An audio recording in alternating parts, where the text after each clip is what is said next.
ప్రభువును మరణరక్షకుడైన యేసుక్రీస్తు వారి శ్రేష్టమైన నామంలో మరొకసారి మీ అందరికీ నా ప్రత్యేకమైన వందనాలు.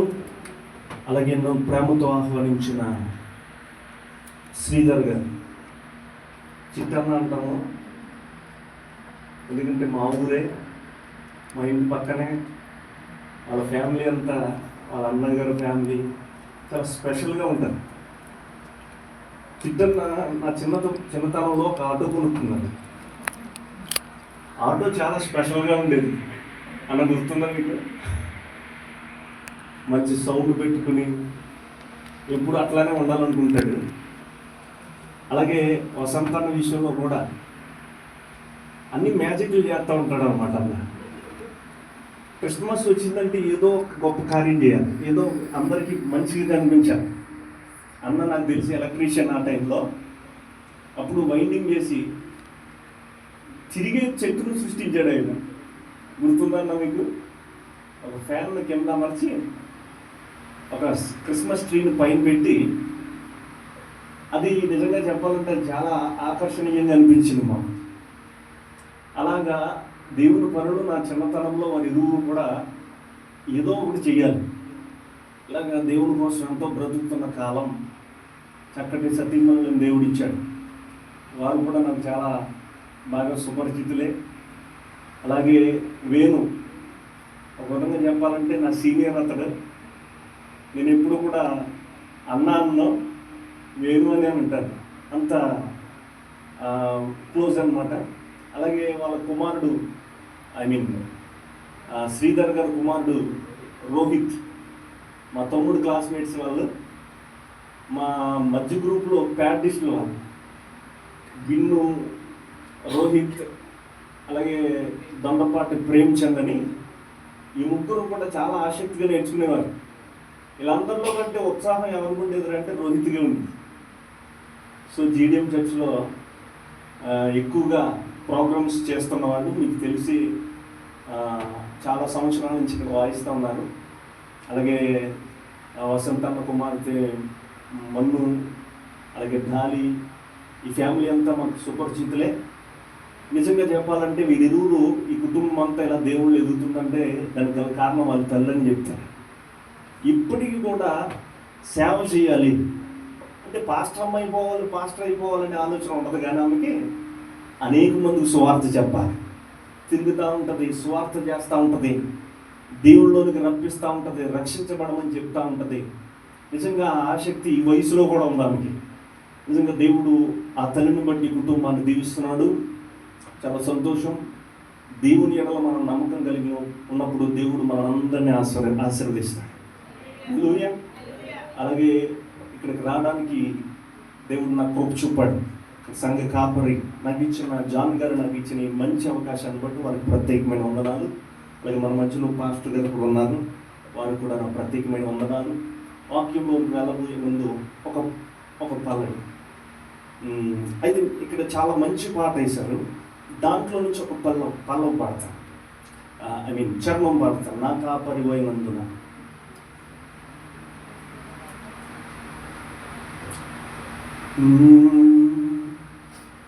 ధైర్యము కోల్పోయినా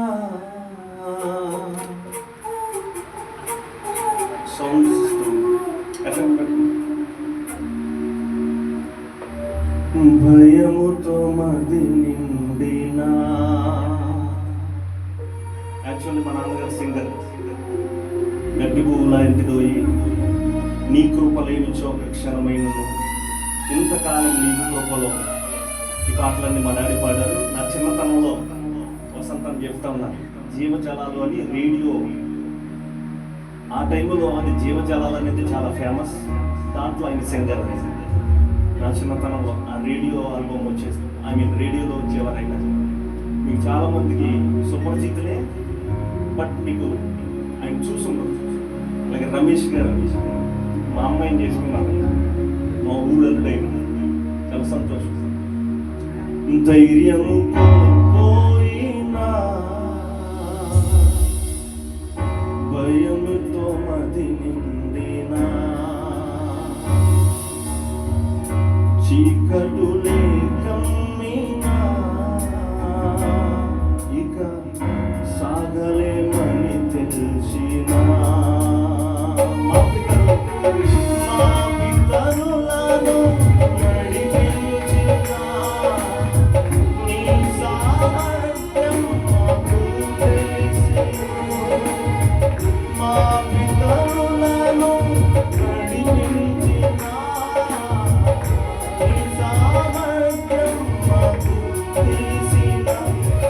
నాకు ధైర్యముగానున్నది.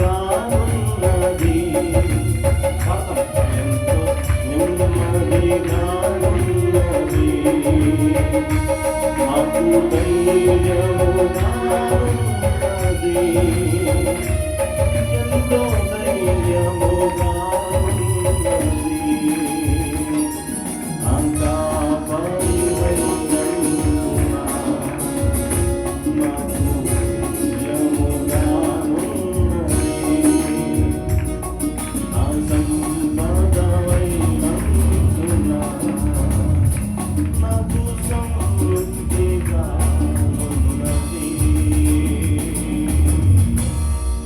హల్లెలూయా.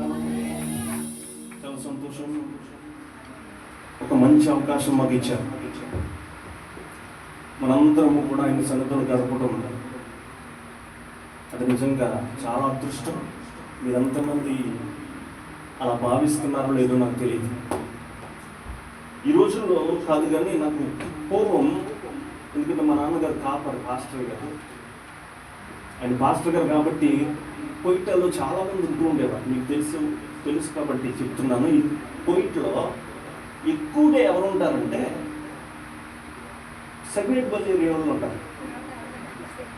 అందుకే మా సగ్నేట్పల్లి ఏమంటారంటే చిన్న కోయిట. ఏం కోయిట? నిజంగా వీఆర్ ఆల్ సగ్నేట్పల్లి ఏరియాస్ పర్సన్స్ అందరూ మన గొప్పలు అని చెప్తారు. ఎందుకంటే ఈ కోయిటని సగ్నేట్పల్లిలోకి తీసుకుపోయింది. నిజమండి, మీరు సగ్నేట్పల్లి ఏరియా తిరిగితే మీరు కోయిట్లో ఎటువంటి గృహాలను మీరు చూడగలుగుతారో అదే గృహాలు సగ్నేట్పల్లిలో మీరు చూస్తారు. నిజంగా దేవుడు ఆ సగ్నేట్పల్లి అంతటిని కూడా అంత బ్లెస్ చేశాడు, ఆశీర్వదించాడు. సో నాకు చిన్నతనంలో చెప్తా ఉండేవారు కొంతమంది తండ్రులు, ప్రేమ్ గారు మా పరిస్థితి చాలా భయంకరంగా ఉండేదండి. ఎందుకంటే చర్చికి వెళ్తామంటే వెళ్ళనివ్వరు, ప్రార్థన చేసుకుంటామంటే చేయనివ్వరు, లేకపోతే ఎవరైనా వచ్చి కలుస్తామంటే కలవనివ్వరు. పూర్వం రోజు అంత భయంకరంగా ఉండేవి. ఒక తల్లి అన్నది నాతో, ప్రార్థన చేసుకోవాలి అని అనిపించినప్పుడు బాత్రూంలోనికి వెళ్ళి స్నానం చేసేసాక ఆ బట్టలన్నీ కూడా కింద పరుచుకొని తుడుచుకొని మోకరించి ప్రార్థన చేసుకుని నేను వచ్చేదాన్ని అండి. ఈ రోజుల్లో చూస్తేనేమో నిజంగా చాలా ఆశీర్వదించబడిన స్థితిలో ఉన్నాం. ఎంత ఆశీర్వాదం అంటే అసలు కోయిటానా ఇండియానా అని అనిపిస్తుంది.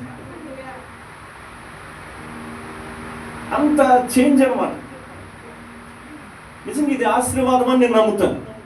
ఎందుకంటే దావీదు అంటాడు, అసలు నేను ఆయన సన్నిధిలోనికి వెళ్ళడానికే నాకు చాలా ఆనందం అంటాడు. హల్లెలూయా. ఈరోజు ఆయన సన్నిధికి ఎందుకు ఆనందపడుతున్నాడు దావీదు అంటే, ఒక దినము ఆయన సన్నిధిలో గడుపుట మల్టిపుల్. ఎన్నిసార్లు మల్టిపుల్ చేస్తే ఒక దినాన్ని రీసార్లు చేయగల. అంటే దేవుడు ఎంత గొప్పవాడు అంటే, నిన్ను అంటే ఆయన ఇమాజినేషన్ ఏంటంటే, నువ్వు ఒక్కసారి సన్నిధిలో ఎంటర్ అయితే చాలు 1000 సార్లు దీవిస్తాడు ఆయన. హల్లెలూయా. అంటే దేవుని యొక్క ఆలోచన చాలా మహాతీతమైనది. నువ్వు ఈరోజు జాబ్ చేస్తున్నావు, ఉదాహరణకు వచ్చిన వాళ్ళందరూ కూడా, ఉదాహరణకి ఇంట్లో నువ్వు వీసాకు వస్తే 30,000 చాలే రావు, 30-35. ఖాదీకి వస్తేనేమో ఒక 50,000 నుంచి 75,000 వస్తే సరిపోతుంది అనుకుంటున్నాను. సూర్యుకు వస్తేనేమో 1,50,000 నుంచి, అంటే ఇమాజినేషన్ ఉంటుంది మనిషికి, అంతేనా? అయితే దేవుని యొక్క ఆశీర్వాదాలు మీకు ఊహకు అందేవి ఆశీర్వాదాలుగా. అంటే మన మైండ్ ఎట్లాంటిది అంటే చాలా లిమిట్లో ఉంటుంది. బట్ దేవుని యొక్క ఆశీర్వాదం ఎలా ఉంటుందంటే లిమిట్లెస్ అన్నమాట. హల్లెలూయా. ఆయన ఆశీర్వాదాలు అలాంటివి. మనం కొన్నింటికి పరిధులు వేసుకుంటాం. చూడండి శ్రీధర్ గారు అలా చిట్టాన్ని చెప్తున్నాడు,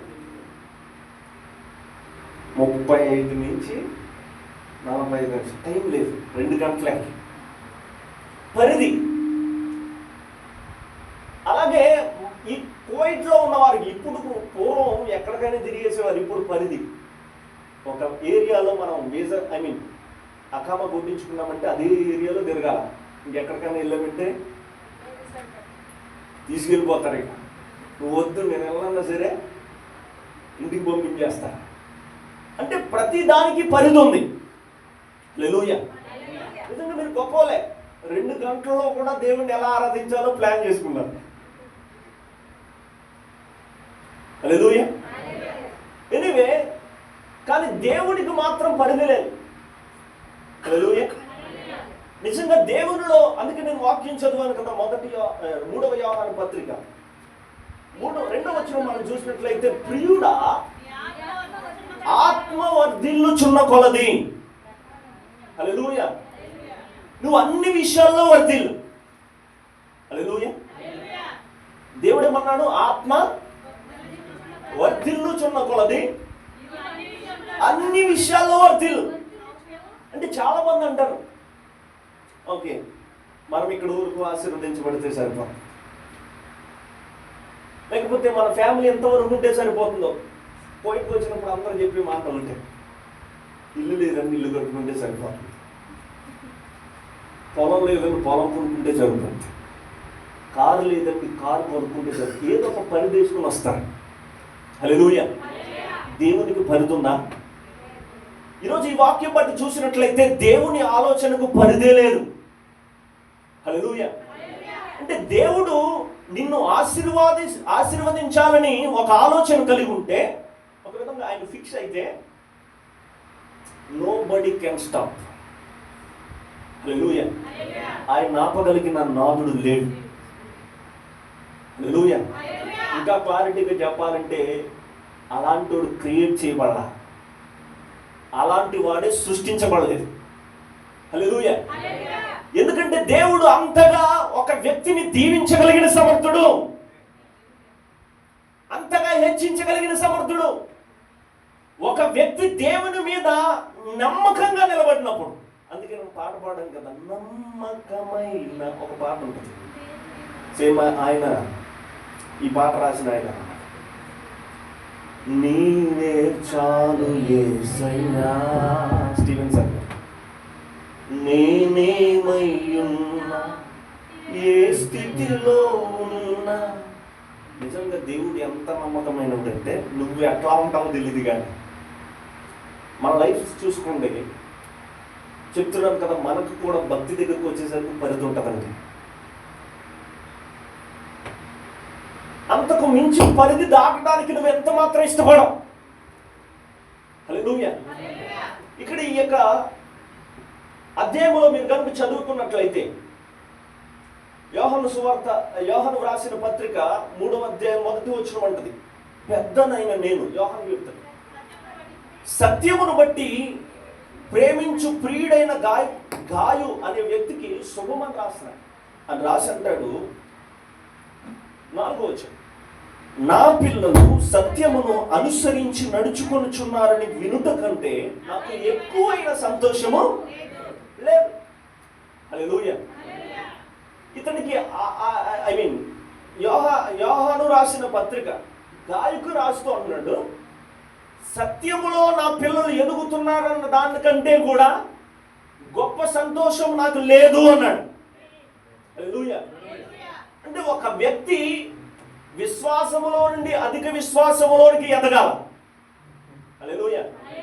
అంటే ఒక విశ్వాసి ఒక స్థాయిని, ఒక స్థానాన్ని, లేకపోతే ఒక అంచనాలతో కూడిన భక్తిని చేయకూడదు. అంటే మనం స్టార్ట్ అయ్యామంటే మన స్టార్టింగ్ జర్నీ ఒకవేళ కొద్దిగా ఉండొచ్చు, కానీ క్రమక్రమేణా అబ్రహాము లాంటి భక్తి కలిగి ఉండడానికి ప్రయత్నం చేయాలి. మోషే లాంటి భక్తి, పేతురు లాంటి భక్తి, పౌలు లాంటి భక్తి కనబరచబడాలి ఈరోజు. హల్లెలూయా. ఎందుకంటే ఈరోజు నీవు ఏ ఆలోచనతో సంఘానికి వస్తున్నావు తెలియదు, కానీ దేవుడు మాత్రం అదే ఆలోచనతో వస్తున్నాడు. ఎందుకంటే ఈరోజు నువ్వు ఆధ్యాత్మికంగా ఎదిగితేనే దేవుణ్ణి కలుసుకోగలుగుతావు. హల్లెలూయా. అందుకే మీకు ఒక మాట రాసి ఉంటుంది కదా, ఫిలిప్పీలకు రాసిన పత్రికలో మీరు చదివినట్లయితే 3వ అధ్యాయము 20వ వచనం, సమస్తమును తనకు లోపరచకొనజాలిన శక్తిని బట్టి ఆయన మన దీన శరీరమును తన మహిమ గల శరీరమునకు సమరూపము గల దానిగా మార్చును అన్నాడు. హల్లెలూయా. దేవుడు ఏం చేస్తున్నాడంట, మన జీవితాన్ని లేకపోతే మన శరీరాన్ని క్రీస్తుతో సమరూపముగా మార్చగలిగిన స్థాయికి తీసుకుపోతాడు. దేవుని నమ్మకమైన పిల్లలు కాదు. మీరు అండర్లైన్ చేసుకోండి ఆ వచనం, 3వ అధ్యాయము 21వ వచనం. ఇక్కడ మీరు చూసినట్లయితే, ఇంగ్లీష్లో మీరు చూసినట్లయితే అక్కడ రాసి ఉంచబడింది, who shall change our while body. నీచమైన బ్రతుకుని ఎవరు మార్చగలరు? క్రీస్తు మాత్రమే మార్చగలరు. హల్లెలూయా. ఎలాంటి జీవితం అంటే ఇక్కడ అన్నాడు కదా, that it may be fashion like unto his glorious body అన్నాడు. క్రీస్తుకు ఏ రకమైన మహిమ కలిగిన స్వరూపం ఉన్నదో అలాంటి స్వరూపమునకు మనందరినీ మార్చడానికి. హల్లెలూయా. నిజంగా నేనంటే ఇది గ్లోరియస్ వర్డ్, చాలా మహిమకరమైన పదం ఇది. ఎందుకంటే దేవుడు ఏమనుకున్నాడు తెలుసా, అలాంటి మహిమకరమైన స్థితిలోకి నేను తీసుకుపోవాలనుకుంటాడు. హల్లెలూయా. అంటే ఒక విశ్వాసి యొక్క స్థానాన్ని మార్చాలనుకున్నాడు దేవుడు. ఈరోజు మనుషులు అనుకుంటారు అది భూ సంబంధమైనదేమో. ఈరోజు ప్రతి వ్యక్తి యొక్క ఆలోచన ఎట్లా ఉంటుందంటే, శారీర ప్రకారంగా ఉన్న మనము శారీర ప్రకారంగానే వర్ధిల్లాలి, శారీర ప్రకారంగానే గొప్ప వాళ్ళం అయిపోవాలి. ఉదాహరణకి 2 కార్లు ఉంటే 4 కార్లు, 2 బిల్డింగ్లు ఉంటే 10 బిల్డింగ్లు, 10 ఎకరాలు ఉంటే 20 ఎకరాలు. హల్లెలూయా. అంటే వృద్ధిలోనికి రావడం, శారీర ప్రకారమైన వృద్ధి ఆధ్యాత్మికమైన దానికి పొంతన వేసుకుంటూ ఉంటారు. Don't do that. నువ్వు ఎప్పుడు కూడా అలా చేయకు. ఆధ్యాత్మికతకు శారీరకతకు అసలు పొంతన లేదు. ఆధ్యాత్మికమైన విషయం వేరు, శారీరకమైన విషయం వేరు. హల్లెలూయా.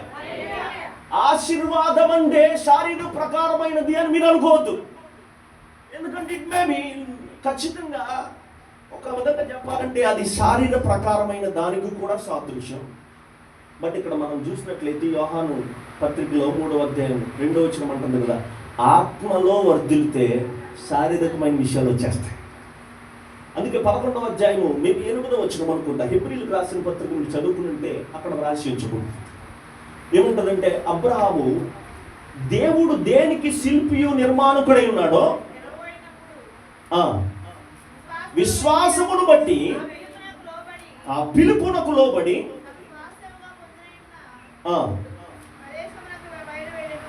పదవచ్చు, దేవుడు దేనికి శిల్పియు నిర్మాణకుడై ఉన్నాడో ఆ పునాదులు గల పట్టణము కొరకు అబ్రహాము ఎదురు చూచుచుండెను.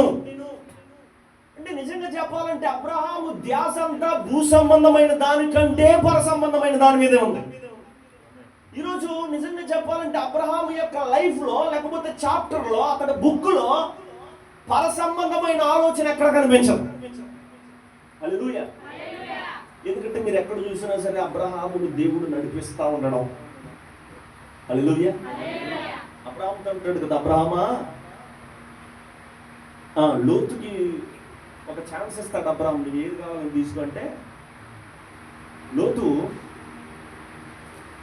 సొదొమ గొమొర్రాను ఎన్నుకుంటాడు. ఆ సొదొమ గొమొర్రాను ఎన్నుకున్న తర్వాత అబ్రహాముతో అంటాడు, నువ్వు ఎక్కడికి వెళ్తే అది నీదే అంటాడు. హల్లెలూయా. అబ్రహాముతో ఏమంటాడు, నువ్వు ఎక్కడికి వెళ్తావో అది నీది. నిజంగా అబ్రహాము ప్రారంభించబడినప్పుడు మీకు 11వ అధ్యాయము 12 అనుకుంటా, అక్కడ చాలా చిన్నగా ప్రారంభం అవుతాడు. ఆదికాండం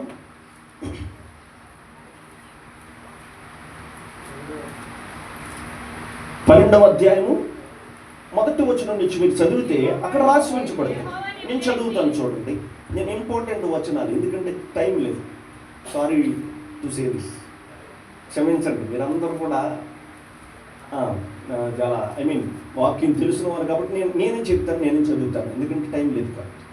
ఇక్కడ ఉంటుంది కదా 2వ వచనం మీరు చూసినట్లయితే, నిన్ను గొప్ప జనముగా చేసి ఆశీర్వదించి నీ నామమును గొప్ప చేయుదును, నీవు ఆశీర్వాదముగా నుండు. నిన్ను ఆశీర్వదించు వారిని నేను ఆశీర్వదిస్తాను, దూషించు వారిని దూషిస్తాను. భూమి యొక్క సమస్తములు నీయందు, సమస్తము వంశములు నీయందు ఆశీర్వదించబడు అని అబ్రాహాముతో అనగా. హల్లెలూయా. నిజంగా చెప్పాలంటే అబ్రాహామును చాలా మంచిగా ఆశీర్వదించాడు దేవుడు. హల్లెలూయా. ఎంత మంచిగా ఆశీర్వదించాడంటే, నిజంగా అలాంటి ఆశీర్వాదాలు ఈ భూలోకములో ఎవరు కూడా స్వతంత్రించుకోలేదు. హల్లెలూయా. అవునా? నిన్ను ఆశీర్వదించే వారిని ఆశీర్వదిస్తానన్నాడు ఆయన. అలాగే మనల్ని ఏమన్నాడు అక్కడ వచనంలో, నిన్ను గొప్ప జనముగా చేసి నిన్ను ఆశీర్వదించి నీ నామమును గొప్ప చేయుదును అని చెప్పిన తర్వాత అతడు ఎలా ప్రారంభమయ్యాడంటే 5వ వచనం చూడండి. అబ్రాహాము తన భార్యను సారాయి, తన సహోదరుడిని కుమారుడైన లోతు అతనితో కూడా వెళ్ళి. అబ్రాహాము హారాను నుండి బయలుదేరినప్పుడు 70 సంవత్సరాలు. హల్లెలూయా. ఎన్ని సంవత్సరాలు ఉంది? అయితే అబ్రాహాము తన భార్యను సారాయిని, తన సహోదరుని కూడా లోతును హారాన్లో వారిను ఆర్జించిన, తామును వారిని ఆర్జించిన యావదాస్తిని, వారు సంపాదించిన సమస్తమైన వారిని తీసుకొని కానాను దేశమునకు వెళ్ళటకు బయలుదేరి కానాను దేశమునకు వచ్చి. ఇప్పుడు మీరు చెప్పాలంటే సంపాదించాడు, ఆర్జించాడు అని అంటారు. అంటే మీరు అనుకుంటారు it might called physical blessing అని మీరు అనుకుంటారు, అది ఏమో శారీరక ఆశీర్వాదం ఏమో అనుకుంటారు. నేను చెప్తున్నాను కదా, అబ్రహాము శారీరక ఆశీర్వాదాలను కంటే కూడా ఆధ్యాత్మికమైన ఆశీర్వాదాలను గొప్పగా కలిగి ఉన్నాయి. అందుకే శారీరక ఆశీర్వాదాలు వెంటొచ్చాయి అతనికి. ఎందుకు వెంబడించాయని చెప్పాలంటే, అతను వెంబడించిన దేవుడు సర్వోన్నతుడు. హల్లెలూయా. అలా చెప్తున్నాను, సృష్టికర్తన ఆయన వెంబడించాడు కాబట్టి, ఈయనకు తోడుగా ఉన్న, అబ్రహాముకు తోడుగున్న వ్యక్తి గొప్పవాడు కాబట్టి, ఈయనకి ఏది కావాలో సమస్తము కూడా ఈయన్ని వెంబడించాయి. అబద్ధమాడాడు, దేవుడు కాపాడాడు. హల్లెలూయా. రాజులు వచ్చారు, ఇతనే ప్రార్థన చేయవలసి వచ్చింది. 24వ అధ్యాయం అబీమెలెకు రాజు వచ్చాడు, ప్రార్థిస్తేనే పిల్లలు పుట్టారు అక్కడ. హల్లెలూయా. ఇంకా ఎన్నెన్నో కార్యాలు దేవుడు చేశాడు. ఆ రాజులు సైతం ఇక ఎవరు పడితే వాళ్ళు దీవించడం, ఆశీర్వదించడం, బహుమతులు ఇవ్వడం.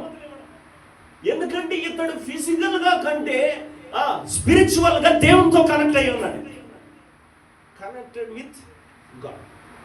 హల్లెలూయా. అంటే దేవుడితో ఎప్పుడైతే అతడు కలియబడ్డాడో, భూ సంబంధమైన ఆశీర్వాదాలు అన్నీ ఇతని వెంట వచ్చాయి. హల్లెలూయా. చెప్పాను కదా, అతని ఆశీర్వాదాలను ఏ నరుడు, లేకపోతే దేవతలు, దేవుళ్ళు అనబడిన వారిలో బిబ్లికల్ వే ప్రకారం చెప్తారు, ఎవడు ఆపలేడు. ఈవెన్ దెయ్యాలు కూడా ఆపలేడు. హల్లెలూయా. ఎందుకంటే ఆయన వాడిని చుట్టూ కంచి వేశాడు. అందుకే బైబిల్ అంటుంది కదా, మీకందరికీ నేనే ద్వారా. ఎవడైనా దొంగ రావాలంటే నా ద్వారానే రావాలి. హల్లెలూయా. అంటే he was protected us. దేవుడు మనలందరినీ కొరకు కంచె వేసి ఆయన మనల్ని కాపాడుతున్నాడు. ఎంతగా కాపాడుతున్నాడు అంటే, నిజంగా తానే తన స్వరక్తం ఇచ్చి నిన్ను కాపాడుకునేంతగా కాపాడుతున్నాడు ఆయన. ఆయన రక్తము ద్వారా ఈరోజు మనందరము ప్రతి పాపము నుంచి విడుదల పొందాం, ప్రతి దుష్ట కార్యము నుంచి విడుదల పొందాం, ప్రతి దుష్టుడి నుంచి విడుదల పొందాం. అంతగా మనల్ని కాపాడుతున్నాడు ఆయన. అందుకే ఈ వచనం 12:5 తెలుగులో కాకుండా ఇంగ్లీష్లో మనం చదివితే, అక్కడ చాలా బ్యూటిఫుల్గా ఉంటుంది. ఇప్పుడు మీకు అర్థమవుతుంది. నేను చెప్తున్నాను కదా, మనందరము శారీర ప్రకార ఆలోచన ధ్యేయంలో ఉంటాం. ఎవరు తలచన అంతే. ప్రతి వ్యక్తి కూడా 4 ఇల్లులు, 5 ఇల్లులు, 10 ఇల్లులు అనుకుంటాడు. నేను అంటాను, ఇల్లులు పక్కన పెట్టేసి దైవత్వంలో ఎదగండి. దేవుడు మీకు కావలసిన వాటికన్నిటికంటే గొప్పగా ఇస్తాడు మీకు. హల్లెలూయా. 100 ఇల్లులైనా ఇవ్వగలడు ఆయన, 100 కార్లైనా ఇవ్వగలడు. ఎందుకంటే నీవు వాటితో బంధింపబడకుండా దాన్ని జయించగలిగిన స్థాయి నీకు వస్తే నీకు 1,000,000 గృహాలనైనా ఇవ్వగలడు ఆయన. హల్లెలూయా. కొంతమంది పిల్లలను కలిగి ఉంటారు. పిల్లలే దేవుని కంటే ఎక్కువ. అవసరమైతే చచ్చన్న మానేస్తారు వాళ్ళ కోసం. భర్త కోసం చచ్చి మానేస్తారు, భార్య కోసం చచ్చి మానేస్తారు, కారు ఆగిపోతే చచ్చి మానేస్తారు. వాళ్ళు ప్రేమించింది ఏదైనా, వాళ్ళకి ఏదైనా వాళ్ళ నుంచి కోల్పోయింది అనుకో బెంగ పెట్టేసుకుంటారు.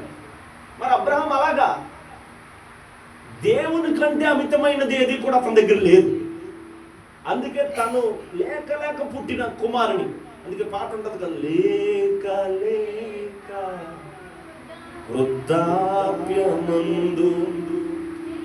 ఏకైక కుమారుని ఇచ్చింది నీవే, ఇచ్చిన నీవే బలి కోరగా తెచ్చి నీకు అర్పించిన అబ్రహాములా నేనేమైనా బాధపడతాను.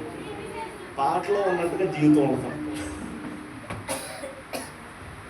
ఇప్పుడే దేవుడు మిమ్మల్ని అడిగి నీ కొడుకు నాకు ఇచ్చాయంటే ఏమంటావు తెలుసా? అయ్యి బాబోయ్, మా ఊళ్ళు ఇంజనీర్ అండి, డాక్టర్ అండి, నా దగ్గరకు వచ్చే ప్రేమ, నా కొడుకు నువ్వు ఎందుకు తిప్పుకున్నావు? ఎందుకంటే అది ప్రయోజకుడు కాకపోతే నీ కూడా తిప్పుకో. ఒక తల్లి అలాగన్నది, మా కొడుకు 10 మంది అయిపోతున్నాడు, నీ కూడా తిప్పుకోవచ్చు కదా. పాట మాత్రం పాడతాం, నాకేమున్నా ప్రభువా. చూసుకుంటాం ఏమన్నా ఇవ్వడానికి, అన్నిట్లో చిన్నదేదో అది వేస్తాం. పాట మాత్రం బాగానే పాడతాం, నాకేమున్నా ప్రభువా నీకే అర్పిస్తాను. పాట మాత్రం ఎక్సలెంట్. ఆ పాట పోలికలతో కూడిన జీవితంగా మాత్రం నీకే కాదు, నాకంతే. ఎందుకంటే మనందరం, ప్రతి వ్యక్తి కూడా ఎలాంటి వాళ్ళం అంటే మానవులం. అంటే మానవుని యొక్క మనుజాలముతో కూడిన జీవితం నశిస్తేనే దైవాత్మ సంబుద్ధులు అవుతాం. హల్లెలూయా. ఇది మానవ నైజం, ద నేచర్ ఆఫ్ హ్యూమన్. హల్లెలూయా. అందుకే ఎప్పుడైతే నేను లోకంలో ఉంటూ ఉన్నానో, లోకములో ఉంటున్న కొద్ది నాకు దేవుని కొరకు ఏదైనా చేయాలంటే బాధ అనిపిస్తూ ఉండేది. కానీ దేవునిలోనికి ఎప్పుడైతే వచ్చానో, దేవుని కొరకు ఏదైనా చేయాలి అనిపిస్తా ఉండేది. హల్లెలూయా. మా చర్చ్ కట్టడానికి మా చర్చిలో నేను డొనేషన్ అడిగితే 70,000 ఇచ్చారండి. ఒక ఆవిడ 1,20,000 ఇచ్చింది. దాంతో చర్చ్ కన్స్ట్రక్షన్ అయిపోద్దా? ఇదంతా ఇవ్వకముందే నేను మా ఫ్రెండ్ ఉన్నాడు, ఫ్రెండ్ అంటే తమ్ముడు, చాలా సంఘిస్తాడు, ఆడి దగ్గరికి వెళ్ళి, నీ బైక్ ఒకసారి నాకు కావాలి ఎందుకన్నా అన్నాడు. తాకట్టు పెట్టుకోండి. ఏమన్నా అన్నాడు, చర్చి కన్స్ట్రక్షన్ చేస్తున్నారా? నా దగ్గర కన్స్ట్రక్ట్ చేయడానికి రూపాయి లేదు, కాబట్టి నువ్వు బండిస్తే తాకట్టు పెట్టుకుని కన్స్ట్రక్షన్ స్టార్ట్ చేస్తాను. అప్పుడు ఏ యొక్క వ్యక్తి అయినా ఆత్మ కరిగించబడితే అప్పుడు ఇస్తారా అంటే, సరేనా పట్టుకెళ్ళని ఇచ్చాడు. పెడితే 70,000 వచ్చింది. 70,000 పెట్టి కన్స్ట్రక్షన్ స్టార్ట్ చేశాను. చెప్పని చూసారు, 70,000 వచ్చాయి. తర్వాత 1,20,000 వచ్చింది అన్నప్పుడు ఇప్పుడు వచ్చిందో తెలిసి నేను ప్రారంభించబడిన తర్వాత వచ్చింది. అంటే నేను ఆధారపడింది, ఆలోచించింది శరీరంతో కాదు. నువ్వు ఎదురు చేస్తున్న శరీరం ఏమంటుందో తెలుసా? నువ్వు ఎంత దేవునికి ఇస్తున్నావు కదా, మరి నీ బతుకు ఏంటి అంటది. బట్ దేవుడు ఏమంటాడు తెలుసా, ఇదంతా నాదే కదా, నీకు ఇవ్వాలని, నీకు కావాలంటే నేను అవునా అంటాడు. హల్లెలూయా. భౌతిక శరీరం ఆలోచనలు, వాంఛనలు కలిగి ఉంటాడు. కానీ దీన్ని జయించాలంటే ఇంకొక ఆత్మ కావాలి. అందుకే దేవుడు అన్నాడు కదా, మీరు వేచి ఉండండి, ఇంకొక ఆదరణకర్తను పంపిస్తాను, ఆయన వచ్చి మిమ్మల్ని సర్వసత్యము వరకు నడిపిస్తాడు. హల్లెలూయా. అంటే ఎవ్రీబడి, ప్రతి ఒక్కరికి కూడా ఎవరు అవసరం అంటే పరిశుద్ధాత్ముడు అవసరం. ఈ లోకాన్ని జయించగలగాలంటే పరిశుద్ధాత్ముడు అవసరం. ఈ లోకపు క్రియలన్నింటినీ కూడా జయించాలంటే పరిశుద్ధాత్ముడు అవసరం. హల్లెలూయా. నేను ముగిస్తాను ఇక్కడ, అందుకే చెప్తుంది. 12వ అధ్యాయం నేను 5వ వచనం చదువుతాను, చూడండి, ఇంగ్లీష్లో చదువుతాను. And Abraham took Sarai his wife. Abraham ఎవరిని తీసుకున్నాడంట? సారాయ్ అంటే ఆమె యొక్క భర్త, సారీ అతడి యొక్క భార్య. And Lot his brother's son, and all their substance that they had gathered and the souls that they had gotten in Haran. ఇక్కడ ఇంగ్లీష్లో ఏమంటుంది తెలుసా? తాను ఆర్జించిన యావదాస్తిని అని తెలుగులో ఉంది కదా, మీరు చదివారు అక్కడ, అట్లానే ఉందా? తాను వారిని సంపాదించిన వారిని మరలే సంపాదించిన యావదాస్తిని, అంతే కదా, అక్కడ దేని ఉందా? ఇక్కడ చూడండి 5వ వచనం, వారును ఆర్జించిన యావదాస్తిని, వారు సంపాదించిన సమస్తమైన వారిని ఉంది కదా. ఇక్కడ ఏం సంపాదించాడు తెలుసా? ఇంగ్లీష్ బైబిల్లో రాయబడి ఉంటుంది, ఏమంటుందో తెలుసా? And the souls that they had gotten in Haran. హారానులో సంపాదించిన ఆత్మలు అన్నాడు. హల్లెలూయా. ఏమన్నాడు అంటే అబ్రహాము బ్రతుకు దినములన్నిట కూడా దేవుని కొరకు, రక్షణ కొరకు బ్రతికినాడు. హల్లెలూయా. అంటే అన్నిటికంటే ప్రయాసపడింది దేనికోసం అంటే సోల్స్, ఆత్మల కోసం ప్రయాసపడ్డాడు.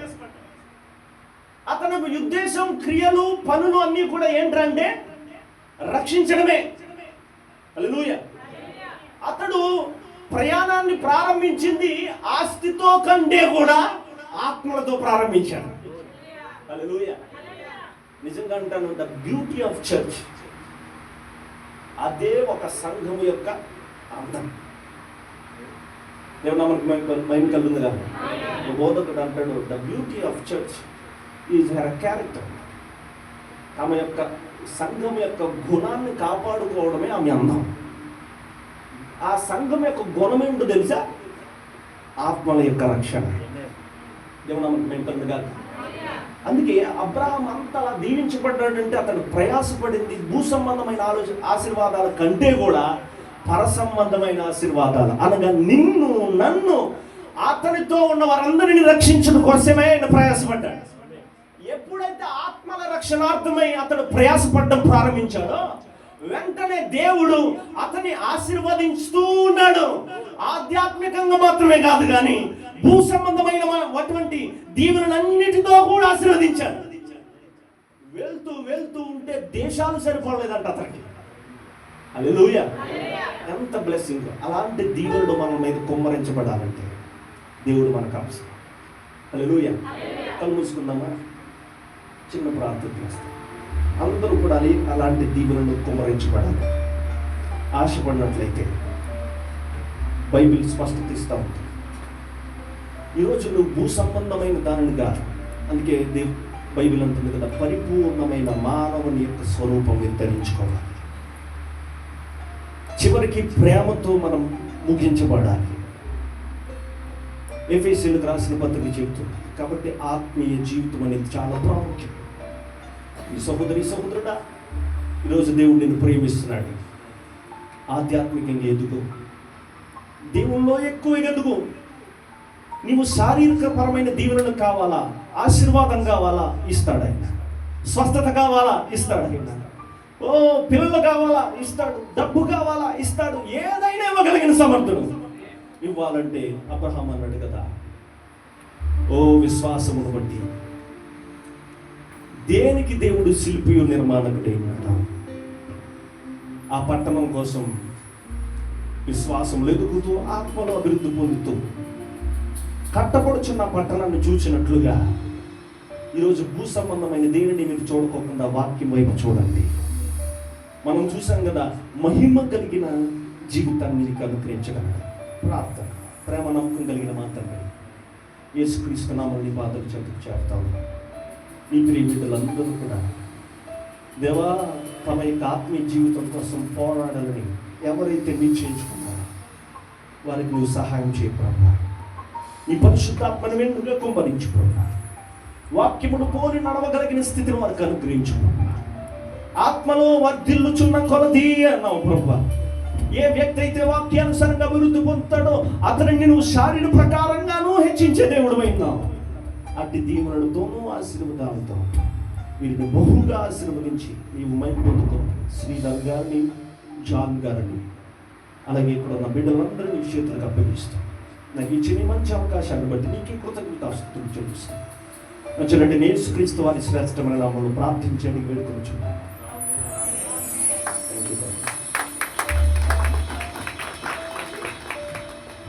దేవునికి స్తోత్రం.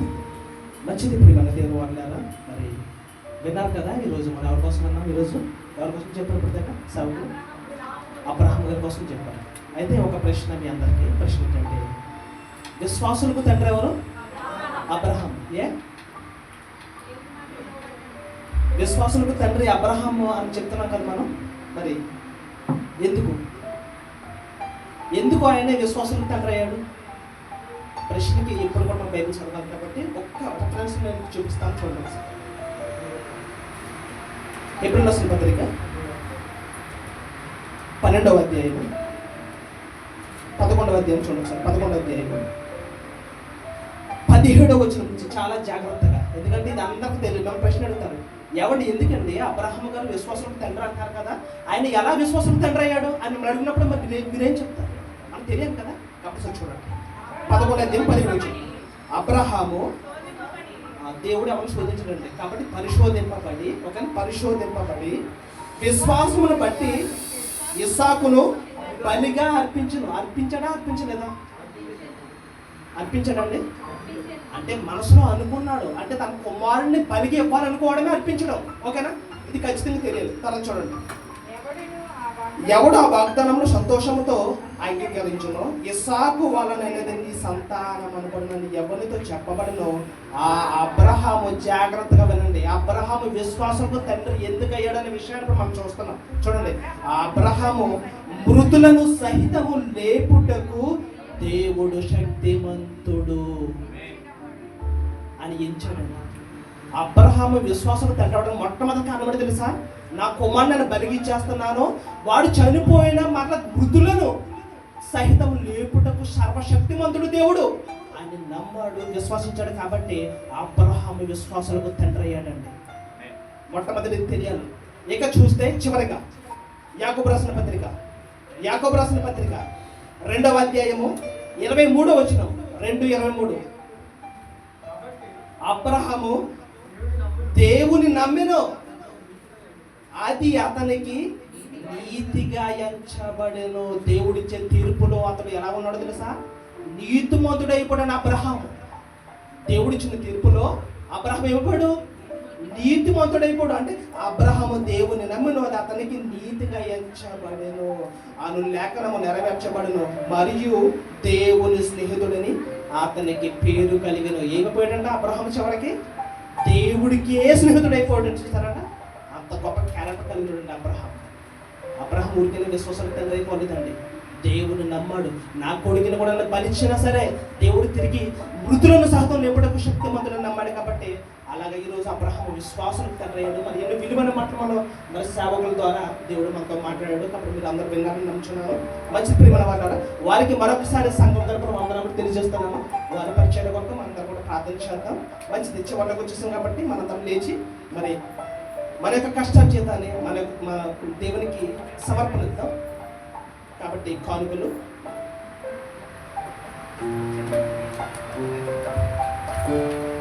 అందరం కూడా మరి సమయంలో కానుకల కొరకు మరి పాట సహోదరి సులుకి గారు వచ్చి పాట పాడి దేవుని చోట్ల తోడ్పడడం మనం చేస్తున్నాం.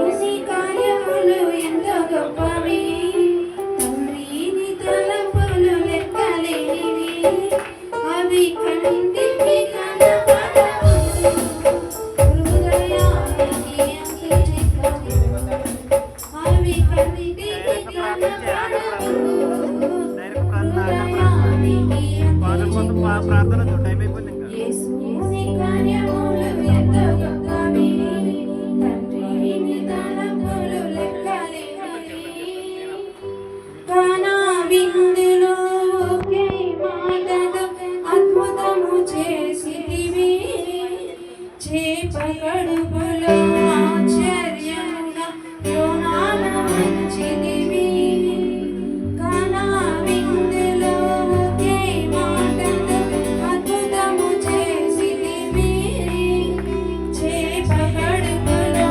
ఆశ్చర్యముగా యోనాను ఉంచితివి, అవి కంటికి కనపడవు, హృదయానికి అంతు చిక్కవు, అవి కంటికి కనపడవు, హృదయానికి అంతు చిక్కవు. యేసుని కార్యములు ఎంతో గొప్పవి, తండ్రి నీ తలంపులు లెక్కలేనివి, యేసుని కార్యములు ఎంతో గొప్పవి, తండ్రి నీ తలంపులు లెక్కలేనివి, శత్రుకు మేషకు అబెద్నెగోలతో అగ్నిలో నిలచితివి, దానియేలుకు సింహపు బోనులో విజయమునిచ్చితివి, శత్రుకు మేషకు అబెద్నెగోలతో అగ్నిలో నిలచితివి, దానియేలుకు సింహపు బోనులో విజయమునిచ్చితివి, అవి కంటికి కనపడవు, హృదయానికి అంతు చిక్కవు, అవి కంటికి కనపడవు, హృదయానికి అంతు చిక్కవు. యేసుని కార్యములు ఎంతో గొప్పవి, తండ్రి నీ తలంపులు లెక్కలేనివి, యేసుని కార్యములు ఎంతో గొప్పవి, తండ్రి నీ తలంపులు లెక్కలేనివి, పౌలు సీలలు ప్రార్థించగా చెరసాల బద్దలాయని, గొర్రెల కాపరి దావీదు రాజును చేసితివి, పౌలు సీలలు ప్రార్థించగా చెరసాల బద్దలాయని, గొర్రెల కాపరి దావీదు రాజును చేసితివి, అవి కంటికి కనపడవు, హృదయానికి అంతు చిక్కవు, అవి కంటికి కనపడవు, హృదయానికి అంతు చిక్కవు. యేసుని కార్యములు ఎంతో గొప్పవి, తండ్రి నీ తలంపులు లెక్కలేనివి, యేసుని కార్యములు ఎంతో గొప్పవి, తండ్రి నీ తలంపులు లెక్కలేనివి. హల్లెలూయా. దేవునికి స్తోత్రం. పాట పాడితే నాకు నచ్చిన సహోదరికి సంగతులకు తెలియజేస్తాను. దేవునికి మహిమ కలుగుగాక. అలాగే నిలబడండి. మనకు ప్రార్థన కూడా చేసుకుందాం. మరి ఇంతవరకు జరిగిన ఆరాధనకు మహిమకరం దీవెనకరంగా జరిగిన దానికి దేవుని స్తుతిస్తూ మహిమపరుస్తున్నాను. సంఘాన్ని ప్రేమించి మరి ఈరోజు వాక్య సందేశం అందించడానికి వచ్చిన మన కొడుకుతుడు ప్రేమ్ కుమార్ ప్రత్యేకమైన వందనాలు సంఘం తరపున, అలాగే నూతనకు వచ్చిన ప్రతి ఒక్కరు కూడా ప్రత్యేకమైన వందనాలు తెలుపుకుంటున్నాను. మరి మన మధ్యలో నా మరి కృష్ణ గారు మరి ఇండియా దేశం నుంచి మరి వచ్చారు. మరి వస్తూ మరి బైబిల్ తీసుకుని వచ్చారు. మరి ఎవరికైనా బైబిల్ లేదనంటే కనుక తప్పకుండా మీరు అడగండి. మరి నెక్స్ట్ వీక్ నేను బైబిల్ మీకు అందజేస్తాను. మరి ఎవరికైనా బైబిల్ లేకపోతే కనుక బైబిల్ అందజేస్తాము. అలాగే ఈ రోజు నూతనగా వచ్చిన సహోదరికి ప్రత్యేకమైన వందనాలు. మరి ఇంకా మన స్వాతి మరి వాళ్ళు మరి ఫోన్లో మరి కుటుంబ ఆరాధనలో వీళ్ళందరూ కూడా మరి కలుస్తున్నారు. మరి నెలకు ఒకసారి సెలవు. మరి సెలవు దినాన్న మరి ఈ దినానికి రావడానికి దేవుడు కృప చూపించారు, సంఘం దర్శించుకోవడానికి. అలాగే నరసింహ గారు కూడా పరిచయం తెలుపుకుంటున్నాను. మరి ఇదంతా కూడా సురేఖ గారు సంఘానికి పరిచయం చేస్తున్నారు. రామ్ కూడా మరి ఆరాధన మేము కూడా మరి పరిచర్య చేస్తుంది వాట్సాప్ గ్రూపులో. మరి పరిచర్య కూడా దేవుడు దీవించి ఆశీర్వదించిన కాక. పాటలు బాగా పాడుతుంది కానీ మ్యూజిక్లో సింక్ అవ్వదనేసి మామూలుగా పాడుతాను అన్నది. కాబట్టి మరి నెలకు ఒకసారి వస్తున్నారు కాబట్టి అందరికీ మరి ఇవ్వాలని ఆశిస్తాం. మరి ఎవరికైతే ఇవ్వట్లేదని బాధపడకండి దయచేసి, ఎందుకంటే మనకు సమయం తక్కువ కాబట్టి మరి అందరికీ న్యాయం చేయలేకపోతున్నాము. దేవుడి చిత్తం అయితే మరి ప్రతి వారం వచ్చేవారు కొద్దిగా అడ్జస్ట్ అవుతూ ఉంటూ అందరికీ పంచుకుంటూ వస్తాం. దయచేసి మరి అందించాలి. మరి ఈ సమయంలో మరి ముగింపు ప్రార్థన మరి మధ్యాహ్నం ఫాస్టర్ రాజేక్ గారు ఉన్నారు. మరి ముగింపు ప్రార్థన తీసుకుని మనము వెళ్దాము. అలాగే ప్రతి ఒక్కరు కూడా మరి ప్రేమ ముందు కూడా ఈరోజు సంఘం జరుగుతున్నాయి. మరి ప్రతి ఒక్కరు కూడా ప్రత్యేకమైన వందనాలు తెలుపుకుంటున్నాను. హల్లెలూయా. దేవునికి మహిమ కలుగును గాక. కూడి వచ్చిన మీ అందరికీ కూడా దేవుని ప్రేమలో ప్రత్యేక వందనాలు తెలియజేస్తున్నాను. మనకి మరి ఆహ్వానించిన దైవజనులకు కూడా ప్రత్యేకమైన వందనాలు తెలియజేస్తున్నాను. ప్రార్థన చేసుకున్న ప్రతి ఒక్కరు కూడా కళ్ళు మూసుకొని తలలో వచ్చి, మహాపరిశుద్ధుడు మహాగణుడు గొప్ప దేవానికి వందనాలు స్తోత్రాలు తండ్రి. నీ ఘనమైన పరిశుద్ధమైన నామానికి స్తోత్రాలు చెల్లిస్తూ ఉన్నాం ప్రభువా. నాయన గడిచిన శుక్రవారం నుంచి శుక్రవారం వరకు నీ రెక్కల చాటును భద్రపరిచి నీ సన్నిధిలో ప్రభు ఇటు రీతిగా మేమందరం కలిసి స్తుతించుకునే భాగ్యాన్ని ఇచ్చినందుకు నీకు స్తోత్రాలు ప్రభువా. నాయన ఈ సమయం అందు ప్రభు నీ సన్నిధిలో తండ్రి యవనస్తుడైన నీ కుమారుడు ప్రభువా విత్తిన వాక్యాన్ని బట్టి నీకు స్తోత్రాలు చెల్లిస్తూ ఉన్నాం ప్రభువా. నాయన సామెతల గ్రంథం 29వ వచనంలో ప్రభువా యవనస్తుని బలం అన్నది అలంకారం అని వాక్యం మాట్లాడుతుంది ప్రభువా. ఇదిగో తండ్రి కుమారుడికి నాయన ప్రభు నీ పరిశుద్ధాత్మ అలంకారంగా ఉంచి అనేక చోట్ల అద్భుతమైనటువంటి వాక్యాన్ని ప్రభు కుమారుడు వివరించడానికి ప్రభు చూపించమని నీ ఆత్మతో నింపమని నీ ఆత్మ కంచి వేయమని ప్రార్థిస్తున్నాను ప్రభు. నీకే స్తోత్రం తండ్రి. ఎటువంటి దుష్ట శక్తులు ప్రభా యవనస్తుడి పైన పడకుండా నీ అగ్ని కంచె వేసి ప్రభా నీ సేవలో మెండుగా వాడుకోమని ప్రార్థిస్తున్నాను. ఇవన్నీ నీ సన్నిధిలో ప్రభు అనేక మంది బిడ్డలు నాయన నేను స్తుతించున్నారు పాటల ద్వారాగా తండ్రి. ఆయన అద్భుతమైనటువంటి స్వరం వారికి అనుగ్రహించమని ప్రార్థిస్తున్నాను. ఇదిగో ఇక్కడ మ్యూజిక్ వాయిస్తున్న బిడ్డలను ప్రభు మీరు దీవించండి ప్రభు. అనేక చోట్ల ప్రభు నీ సువార్తలు ఆయన సన్నిధిలో ప్రభు నీ సువార్తలు ప్రభు వాళ్ళు పాల్గొనడానికి కృప చూపించమని, అద్భుతమైన సంగీతాన్ని ఇవ్వడానికి కృప చూపించమని ప్రార్థిస్తూ వినే సాక్ష్యాలను బట్టి ప్రార్థిస్తున్న ప్రభువ. ఏ బిడ్డలైతే నీ సాక్ష్యాలు చెప్పినారు బిడ్డలు దీవించండి ప్రభువ. ఆయన అద్భుతమైన సాక్ష్యాల జీవితాలు అనుగ్రహించమని ప్రార్థిస్తున్నాను తండ్రి. నీకే వందనాలు. ఎవరైనా సంఘంలో అనేకమైన అవసరతలు ఉన్నాయి తండ్రి. ప్రతి ఒక్క అవసరత కొరకు ప్రభువ ఏ అవసరత అయితే ప్రభు ఏ బిడ్డ ద్వారా మీరు నెరవేరుస్తున్నారు అటువంటి బిడ్డలు లేవనెత్తమని యేసునామములో ప్రార్థిస్తున్నాను తండ్రి. నీకే వందనాలు. అదిగో నాయన ప్రభు నీ దేశంలో ప్రభాని ప్రియకుమార్తె హాస్పిటల్ ఆపరేషన్ కొరకు నాయన ప్రభు సిద్ధంగా ఉండగా ఇదిగో తండ్రి బిడ్డ ఒకసారి మీరు దర్శించండి ప్రభు. ఆయన నీ గాయపడిన హస్తంతో ముట్టి ప్రభు ఆ బిడ్డకు అద్భుతమైనటువంటి ఆయన ఆరోగ్యం యేసునామములో అనుగ్రహించమని ప్రార్థిస్తున్నాం ప్రభు. నీకే స్తోత్రాలు. ఆ బిడ్డకు ఆయన పరిపూర్ణమైన ఆరోగ్యంతో నీ సన్నిధిలో సాక్షి చెప్పుకుని కృపను అనుగ్రహించమని ప్రార్థిస్తున్నాం. ఈ సన్నిధిలో ఎంతమంది బిడ్డలు అయితే బలహీనం కలిగి ఉన్నారు ప్రతి ఒక్క బిడ్డను మీరు తాకండి నాయన. ప్రతి ఒక్క బలహీనతను యేసునామములో కొట్టివేయమని ప్రార్థిస్తున్నాం ప్రభు. నీకే స్తోత్రం. ఇదిగో ఆయన సాతాను బంధకాల చేత ప్రభు లోకానుసారమైన బంధకాల చేత ఏ బిడ్డలైతే ప్రభు బంధింపబడి ఉన్నారు ప్రతి ఒక్కరికి ప్రార్థిస్తున్నాం. నజరేయుని యేసు నామములో విడుదల, నజరేయుని యేసు నామములో విడుదల కలుగును ప్రార్థిస్తున్నాం ప్రభు. నీకు ఏమంటారా? ఇదిగో నాయన ఈ దినం ఎంతమంది బిడ్డలైతే ప్రభు నాయన ఈ సన్నిధికి రాలేక నాయన ఇదిగో తండ్రి పనుల నిమిత్తం ఆగిపోయి ఉన్నారు ప్రభు. వచ్చే వారం ప్రభు అటువంటి బంధకాలు లేకుండా యేసు నామములో సన్నిధికి నడిపించమని నేను స్తుతించి ఆరాధించి మేలు పొందుకునే భాగ్యం వారికి అనుగ్రహించమని ప్రార్థిస్తున్నాం. గొప్ప దేవానికి స్తోత్రం తండ్రి. ఇదిగో నాయన ప్రభు ఈ సన్నిధి నడిపిస్తున్నటువంటి ప్రభు నీ ప్రియ కుమారుని బట్టి స్తుతిస్తున్నాను తండ్రి. ఇదిగో నాయన ప్రభు బిడ్డకు బలమును శక్తిని ఆరోగ్యం తన కుటుంబాన్ని దీవించండి ప్రభు. నీకు స్తోత్రం. ఇదిగో నాయన ప్రభు ఇదిగో తండ్రి నీ నామాన్ని ప్రభు హెచ్చిస్తూ తండ్రి మమ్మల్ని మేము తగ్గించుకుంటూ ప్రార్థించుండగా ప్రభు నీ మెండైన దీవెనలు మాకు అనుగ్రహించమని ప్రార్థిస్తున్నాం. ఇదిగో నాయన మీ అందరూ తిరిగి ప్రభు మీ గృహాలకు వెళ్ళిచుండగా ఇదిగో నాయన క్షేమకరమైన ప్రయాణం మనకు అనుగ్రహించమని నాయన మరలా తిరిగి నాయన వచ్చే శుక్రవారం నీ సన్నిధిలో ప్రభు నీ స్తుతించడానికి మంచి తరుణాన్ని మాకు అనుగ్రహించమని అనేక మందితో ప్రార్థించే కృపను మాకు అనుగ్రహించమని ఇదిగో నాయన ఈ సమయం ముందు ప్రభు ప్రార్థించుండగా మా ప్రార్థన పాద సన్నిధి చేసుకొని ప్రార్థిస్తున్నాం. అటు రీతిగానే ప్రభా ఇదిగో నాయన ఈ సమయం అందు ప్రభు నీ కానుకలు ఇచ్చినటువంటి బిడ్డలు బట్టి ప్రార్థిస్తాను. కలిమిలోను లేమిలోను ప్రభు బిడ్డలు ఆయన కానుకలు తీసుకొచ్చినారు ప్రభా. ఇదిగో నాయన ప్రభా నీ పరిచర్యకు నాయన ప్రభా ఉపయోగకరమైనటువంటి కానుకలుగా దీవించమని ప్రార్థిస్తాను. కలిమిలోను లేమిలోను ప్రభా బిడ్డలు తెచ్చినారు తండ్రి, 30 60 100 బిడ్డలు ఆకాశవాక్యం దీవించమని ప్రార్థిస్తున్నాను ప్రభా.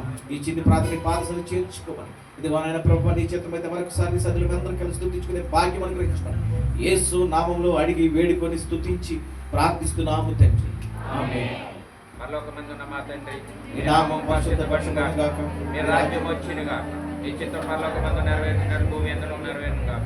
మానవ ఆహార్యం మాకు దయచేయు, మరణము క్షమించిన ప్రకారం మరణము క్షమించు, మమ్మల్ని శోధనలో దేక దుష్టుని తప్పించు. రాజము బలము శక్తి మహిమయు నిరంతరం మీరే ఉన్నారు తండ్రి, ఆమేన్. మహాదేవుడు మన రక్షకుడైన యేసుక్రీస్తు వారి కృప, ప్రేమ, శాంతి, సమాధానం దేవుని వాక్యములకు లోబడి సత్యమును గ్రహించి వాక్యములో నుండి అధిక వాక్యములోనికి, సత్యములో నుండి అధిక సత్యములోనికి మహిమ కలిగిన స్వరూపం పొందుకునేంత వరకు కూడా దేవునికి వాక్యానికి లోబడుతూ దేవుని దీవెనలు, భూ సంబంధమైన దీవెనలు, పర సంబంధమైన దీవెనలు మనందరం పొందుకుందుము గాక. అట్టి కృప, అట్టి ధన్యత మనందరికీ, మన కుటుంబాలందరికీ దేవుడు దయచేసి దీవించి ఆశీర్వదించును గాక. యేసుక్రీస్తునామములో సంపూర్ణ విజయం, అపవాదికి అనంత నాశనం కలుగును గాక.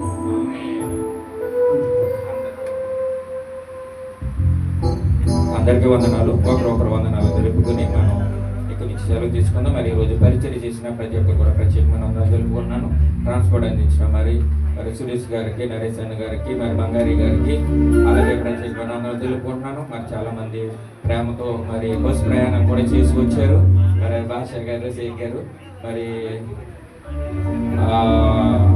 మనందరూ కూడా ప్రత్యేకమైన వందనాలు తెలుపుకుంటున్నాను. మరి నేను చెప్పినట్టు మరి వచ్చి వారు కలుద్దాం. మరి సండే రోజు పునరుద్ధ ఆరాధనలో మరి మనమందరము మరి దేవుని నామములో మహిమ పరిస్థితుల్లో మనందరూ కలుసుకుందాం. అలాగే ప్రతి ఒక్కరు కూడా లైన్గా క్రమంగా మనం బయటకు వెళ్దాము.